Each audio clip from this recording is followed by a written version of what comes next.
यदि किसी समकोण त्रिभुज की भुजाएं क्रमशः 4 तथा 3 है तब त्रिभुज का कर्ण क्या होगा। समकोण त्रिभुज उसे कहते हैं जिसका एक कोण 90 डिग्री हो।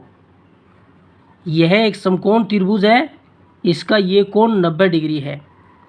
ये वाली रेखा जो ए बी है और ये बी सी रेखा, ये रेखा और ये वाली रेखा एक दूसरे के लंबवत होती है, तो यहाँ पर 90 डिग्री का कोण बनता है।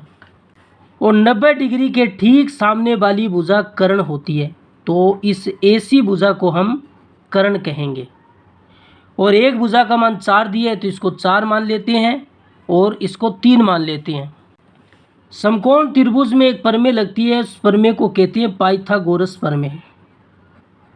पाइथागोरस प्रमेय का फॉर्मूला होता है कर्ण का वर्ग कर दीजिए बराबर लंब का वर्ग कर दीजिए प्लस आधार का वर्ग कर दीजिए।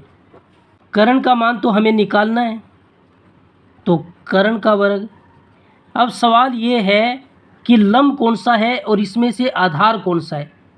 क्या लंब का मान 4 है या लंब का मान 3 है। अगर हमें इसमें कोई कोण दिया होता, अगर यहाँ पर कोण थीटा कोई दिया हुआ होता तो उस कोण के ठीक सामने वाली भुजा लंब होती, लेकिन हमें इसके अंदर कोण का मान नहीं दिया। और दूसरी बात देखिए, यहाँ पर जोड़ करना है। जोड़ करना है तो आप किसी को भी लंब मान लीजिए और किसी को भी आधार मान लीजिए।